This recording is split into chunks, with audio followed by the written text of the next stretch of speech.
Hello, hello, hello. Welcome back, everybody. Hopefully, everybody's having a good day. Been a while. Hopefully, everybody, of course, praying for everybody right now. Of course, we know what's going on across the country. Hi, Debbie. Hi, Sandra. Hi, Richard. Hi, Galinda. Hi, Tammy or Tam. Hi, Matt. Hi, Rodney. Hi, Linda. Hi, Billy. Hi, Karen. Hi, Amber. How you doing tonight? Hi, Matt. Hi, Jeff. Hi, Tia. Hi, Brenda. Hi, Cindy. How you guys all doing? Hi, Josie. A lot going on out there. We know from power shortages, energy shortages going across the country. Now they don't want you to charge your electric vehicles during the day, during peak usage hours, or charge them at all at some places. It's just literally a shit show going on out there in the U.S. And what are we going to do about it at this point? Literally, because nobody is changing their ways and nobody wants to, it seems. It's a bad, bad way to go about, but that's just the way it is. No, no new tattoos. Glad to be back. I need to take a week off to have some time just to relax, but everything that happened this week is just crazy between the defense department's facing budget issues, and the latest casualty is readiness for defense. And then we got, of course, in a state and a time when America's military leaders, in a state and time again, that China is forcibly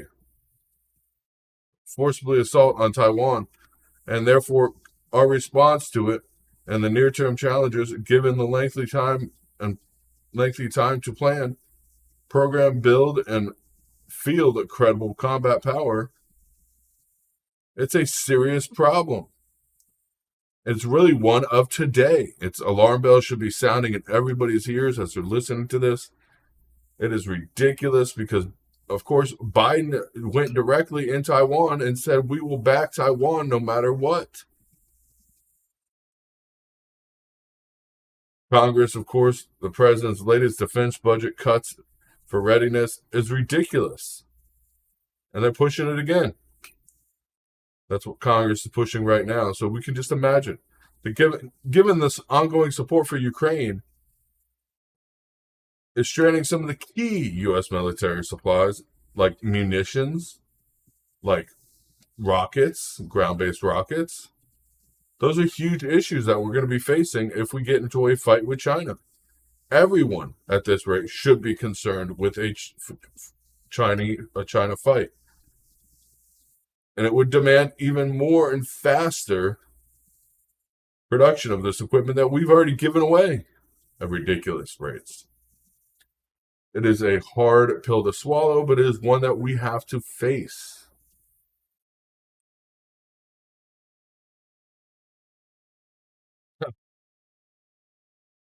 There's not enough fossil fuel, of course, to even keep going. So we are in a huge amount of trouble. Our nation isn't prepared to fight China. They're not prepared to fight China or Russia at once. And it's becomingly overly concerning because when you go and you step into this.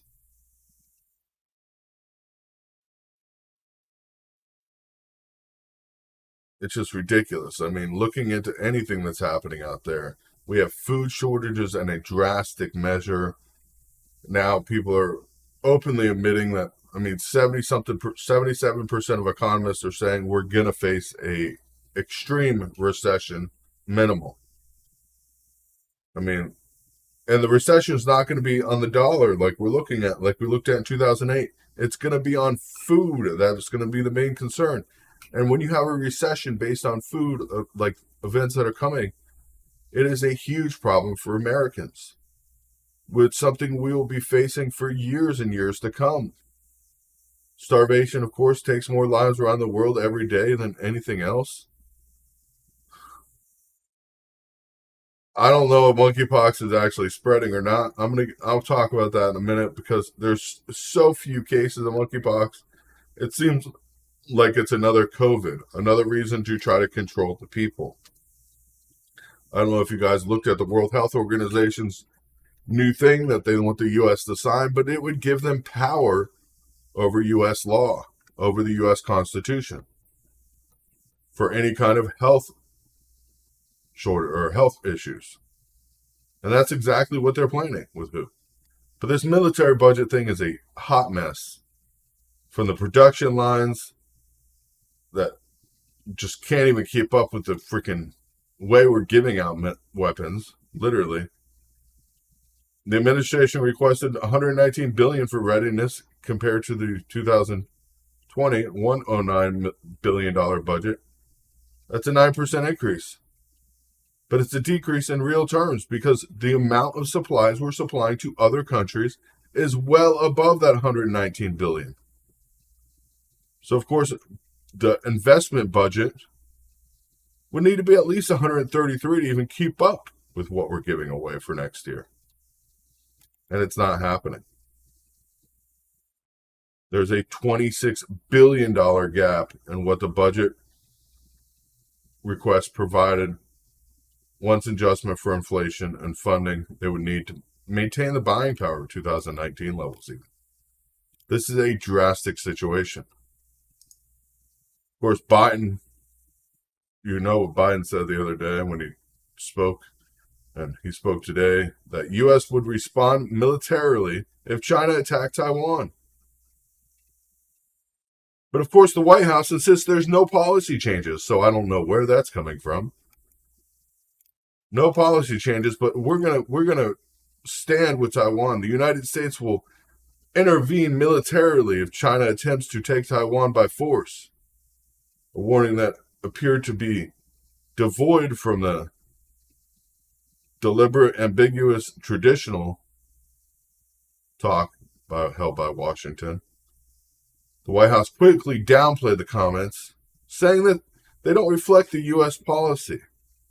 It's the third time in recent months that Biden has said the U.S. would protect Taiwan from China attacks, only to have the White House try to walk back those remarks. Come on, people, we have to get real now. We have to pay attention to what's happening. During a joint news conference with Japan's Prime Minister, Biden was asked if he was willing to go further to help Taiwan in an event of invasion than it did with Ukraine.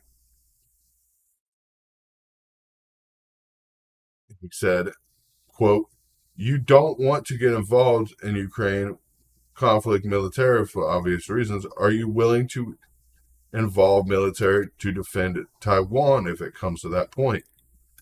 Biden responded, "Yes. That's the commitment we made.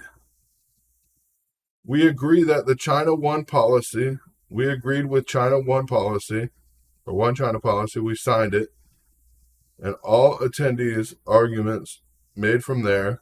But the idea that it could be taken by force, just taken by force, it's just not appropriate," Biden says. Yes, and that's the way he said it. I got to repeat it that way because he doesn't even know what he's talking about. But it's ridiculous. We acknowledge the One China policy, But at the same time, we're going to take a stance to defend Taiwan. The U.S., of course, is providing Taiwan defense weapons right now as we speak. It's an international incident waiting to happen right now because we know China is ready. Nobody's scared of the U.S. right now. Of course, China, within a few hours, China had expressed strong dissatisfaction and firm opposition to Biden's comments, saying it would not allow any external force to interfere with its internal affairs. On issues concerning China's sovereignty and territorial integrity and other core interests, there are no room for compromise, as a spokesman for the Chinese foreign minister said. We urge the U.S. to side with the earnest, follow the one China principle. Be cautious in the words and deeds on Taiwan issues, and not to send up any wrong signals that pro-Taiwan independence and separatist forces. But that's exactly what Biden did. Exactly what Biden did. Amongst those issues, we're having food shortages here at home. We can't even, if we really tried to go to war, we would be at an end. I mean, stagflation fears. I mean, literally 77% of investors are forecasting the economic storm of the century. A number of possible returning to the 70s style stagflation as the reserve moves to sky high inflation. That means a negative growth cycle for an extended period of time. It's going to be sad. Food prices are ridiculous. What if you can't buy food? What if it's not the prices are ridiculous, but you can't even get the food in the first place? Because that's what's coming down the line. According to Walmart and Target's major corporations, I mean, it is a huge issue. Those are two major corporations that are both saying the same thing.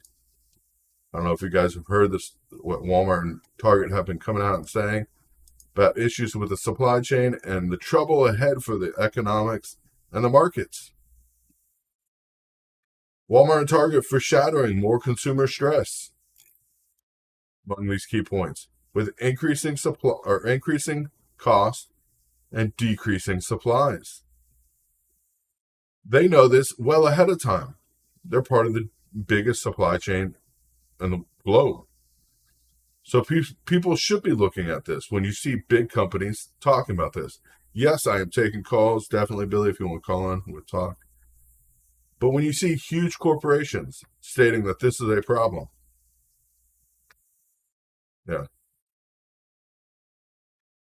it's going to end up bigger than it looks already, because we don't even know the full extent, and they're seeing it affect them now. As it affects them now with food prices continuing to climb. Even the U.S. the UN is warning of crippling global shortages in the coming months. Fears that the global food crisis are growing due to the shock in the Ukraine and the climate change and inflation rising. It's just all happening at once. Hi, Billy. How you doing tonight? Chris, welcome back, man. How are you? Good. How you doing? Good. Good to see you back and see the show up and running again. Hey, so I want to make a few statements. I sent you a couple messages. That thing about the Polish troops, was that confirmed? Is that true? It can't be confirmed, but it can't be denied either, because Polish troops were seen on the border, and then they disappeared. And then somebody stated, there were statements made that they were seen as far as Kiev, but then they disappeared again. So it's a hit or miss with them, and I'm pretty sure the show I saw said it was 2 battalions. So that's a pretty large force, you know. I think it's like 170 something troops total. Is what they said. Now, this other thing I just posted in the chat about Shanghai. Now, I also heard that that whole thing about Shanghai when they closed down they locked down the whole city It because was of testing to COVID. see if their people would submit to locking down the But country. but I'm also hearing that that was just a cover because when they shut down the city, they also shut down the port, and the port of Shanghai is their biggest port, and apparently they use that port for all the military ships, and they're getting the military ships all ready. Is that true? Yes, and the reason the shutdown happened, it wasn't just to get the ships ready, it was to prove they had control still over their population. Because when they go into a full wartime event, their population, of course, is going to be lacking supplies and food and everything else. And they wanted to test what they can do because right now they have stockpiles of everything. They have plenty of food to feed all their people, and it shouldn't have ever been an issue. It Yeah. was all purposely done to see how far they can push their people before they push back. China's giving up for they're getting ready for war, Chris. And this Yeah. country is sitting on its ass and talking about all kinds of nonsense. Well, And we got ahead of our asses, and we're going to get slaughtered. well, you look at Taiwan; it's surrounded by a military presence of China now, and Biden is actively trying to poke a hot prodder into it. Oh, what he did today was so stupid. I mean, this guy's a real idiot. Well, and He, he really is a real idiot. And you know what? I don't know, man. Saying my stance with Russia and Ukraine that I never thought that it was worth American vital interest to go to war over Ukraine. And to come to think of it, I don't know if it's really in American interest to go to war over Taiwan. Now, I understand they make those chips, the computer chips, and they supply like 90-95% of the world's computer chips. And that's why China wants Taiwan, because they want to control those computer chips. yeah, but now we So I have don't, two facilities opening in Ohio this year, for sure. That'll be open this year in Ohio, and they'll be producing most of the chips the U.S. uses. all right, Once so those there are you open and go then. running, Okay. So that's we're no great then. longer tied to them. That's the Yeah. reason we've been tied to them, is trying to find a non-seismic activity zone here in the U.S. that we can actually produce them. Now, Taiwan sits on a very weird position where they're an island nation, but they're outside of the seismic zone because of the years that took for them to move over, just off the plate, the edge of the plate. So that's the reason they're a good place to make chips. They have plenty of water, plenty of silicon, plenty of materials. But Again, I mean, I just can't see how, in any scenario, let's say China invades and they take over Taiwan, how are you going to go in there and liberate Taiwan? You're gonna land 100, 200,000 troops. Those ships will never make it to the shores. no, China will destroy them. no. And China can destroy them from their homeland. I mean, literally, they'll send out the carrier killer missiles that we know they have, that are in silos ready to go towards that coast. If we try to send an aircraft carrier, we're going to watch the aircraft carrier get destroyed. It'll be literally feeding ships into an army of Yo, missiles. this nation's got to start worrying about itself. It's got to start taking care of itself, and the well-being of this nation and its people has to come first. This whole thing about being the protector of the world and the world's policeman. No, those days are over. I'm sorry, but you know what?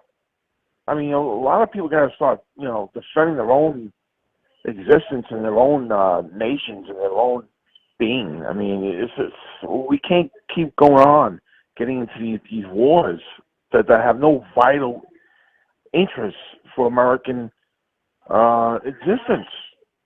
No, it doesn't. It doesn't protect America's interest by getting involved. And literally, it's hurting us. We literally sent so many missiles already to Ukraine, and we're sending a whole bunch more now. I don't know if anybody knows that. We are And I'm actually hearing Russia's destroying a lot of this equipment. They're bombing it.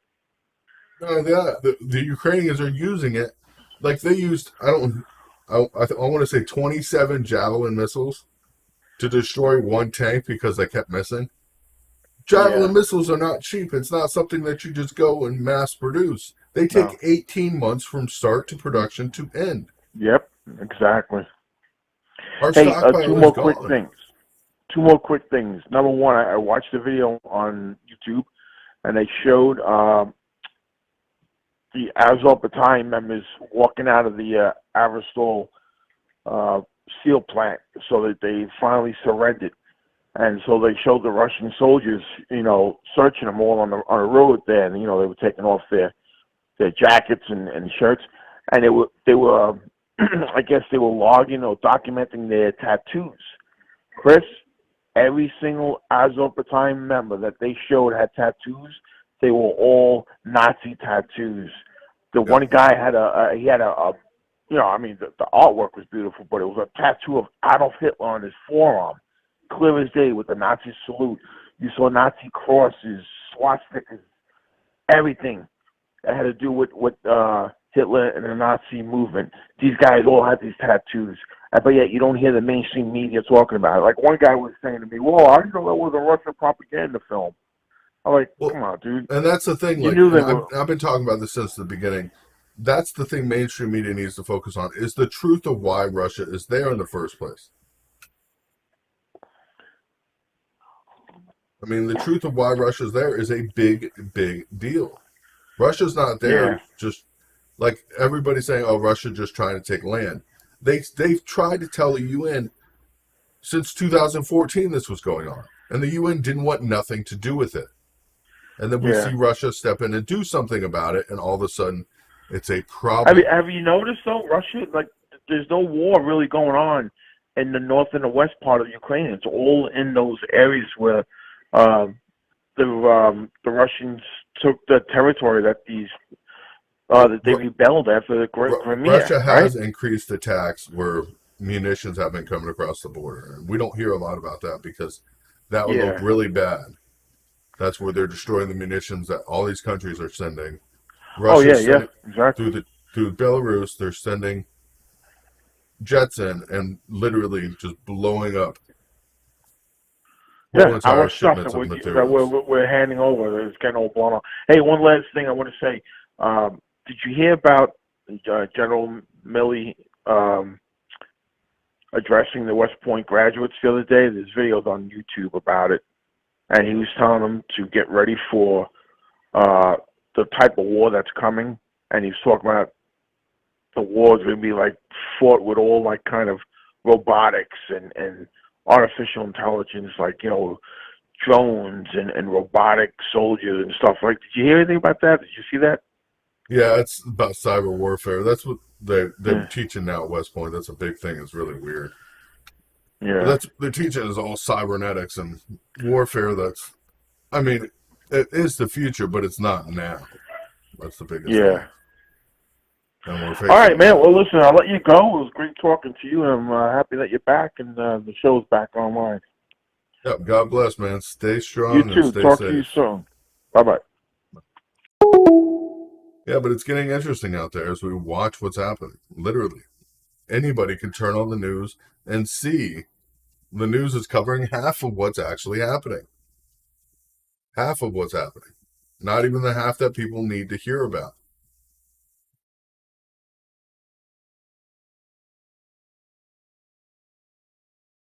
Global cybernetic war. And that's what we're looking at coming up. I mean, with the food shortages, we got heat waves, of course, power shortages. We have serious issues here in the United States without even looking outside of our country. You look around the world, the food shortages are much greater. On the spectrum of a global food shortage, it's coming in months. There's no way to stop it. A global food shortage in the coming months is gonna happen. And this is according to UN specialists. This is according to everybody. I mean, you're looking at global food prices risen by almost one third around the globe. Fertilizers risen by more than half. Oil prices by almost two-thirds. People can't afford anything. Not even the richest countries in the world. We're going to see more than a 500% increase in famine around the world. And it's something that's going to happen.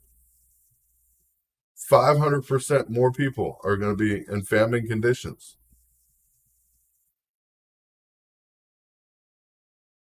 So instead of the 135 million pre-pandemic, we're talking somewhere around almost a billion people because there's no food. I mean, it's a scary message, but it's happening.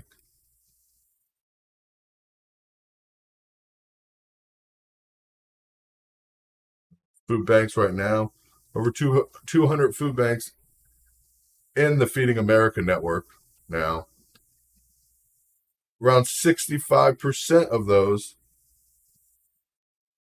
have greater demand for assistance than they get now monthly.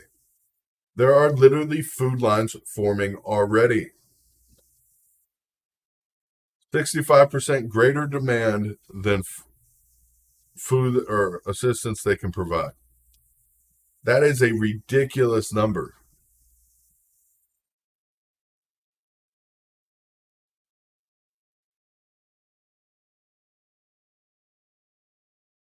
I don't know what the nosebleed is. Nana is actually fighting a cold right now and having nosebleeds too, Teresa. We don't know what that is, and it's not out publicly yet. Yeah, prepare, prepare, prepare, prepare.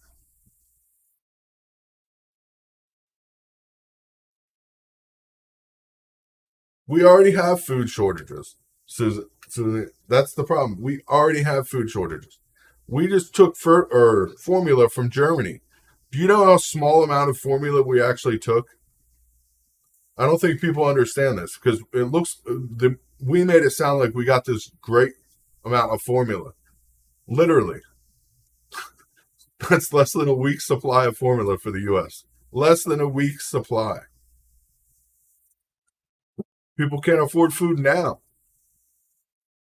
Food prices go up. How are they going to afford it then? China's having one of the best price tag increases. And of course, they've been locked down the most. It's just sad. It's sad watching what's happening. New record gas prices. Now you're not supposed to charge electric cars. Run your air conditioner during a heat wave. Yeah, and the formula only goes to hospitals and doctors. And it's only not every hospital is getting formula. That's the ridiculous part. It's just sad. It is really sad looking out around and seeing what's happening out there. As this administration, Biden admits the economy has problems and warns that it's going to be a long haul before any relief is seen. Even Biden is saying that now.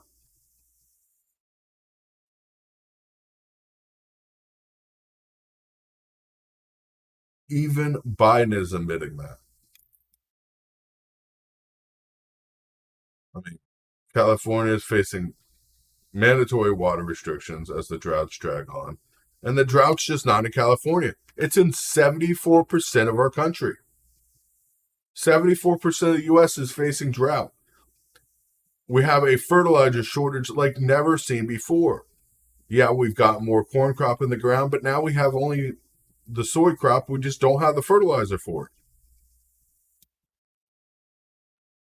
Of course, we had to plant the corn because the ethanol increase that Biden signed in has to be done. So we have to produce the ethanol in order to increase our fuel supply. Forget our food issues because that doesn't matter right now.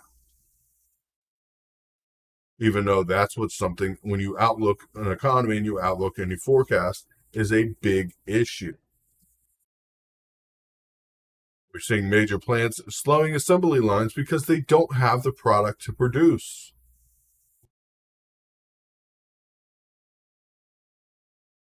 Yeah, bird flu is getting worse. If anybody's noticed, even Walmart's cutting chicken prices going way up there. You can no longer buy the big 8 pack of chicken breasts for cheap because it's just not on shelves. It is sad. And this monkeypox thing, it sounds like another COVID.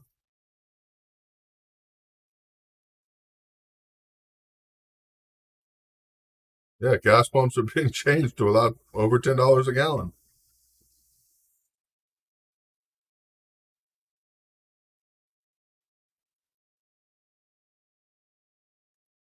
It is ridiculous what's happening.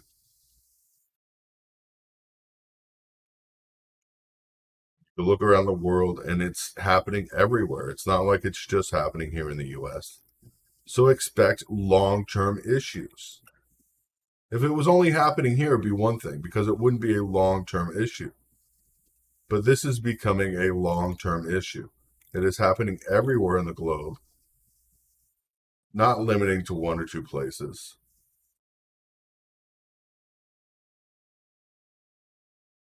It's happening everywhere. I mean, active shooting incidents rose over 50% this year. 50% active shooters.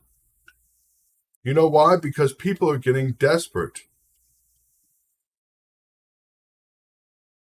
When people can't buy food for their families and people can't get things, you have more crime. When people can't afford basic necessities like housing, water, power, food, money box. Yep, Richard, that's what I'm thinking. That's how I feel about it, but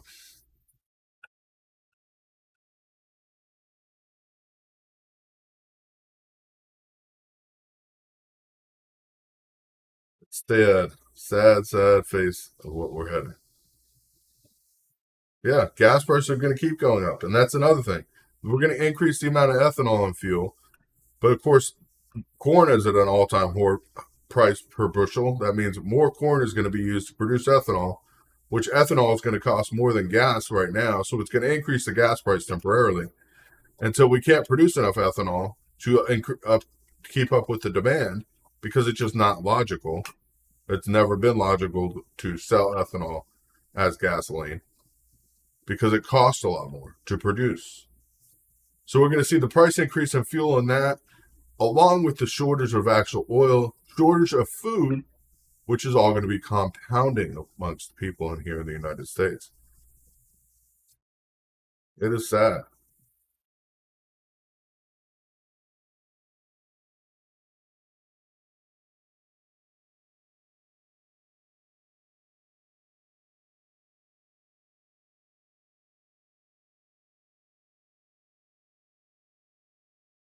One thing after another. It's sad to watch. It's sad to watch our country go the way it's going.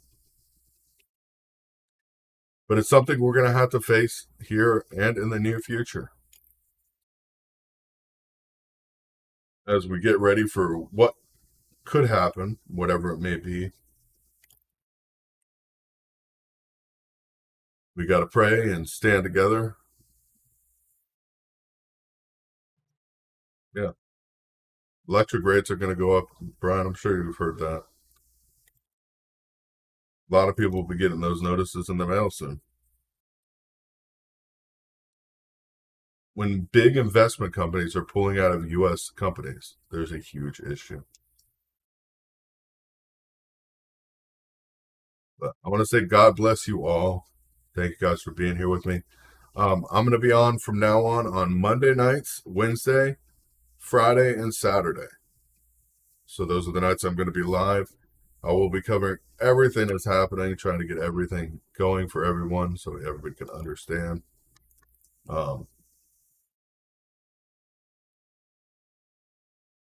This takes a lot. It's a lot. But God bless you guys. Thank you for being with me, of course. Brownouts are coming. Electric prices will go up. 15% increase is just crazy for electric. Just wait, Brian. That 15% increase is not talking about the actual fuel surcharge that's going to be tacked on top of it. They haven't talked about that yet, but yes, fuel surcharges will be tacked on above the increase in power prices. So be ready,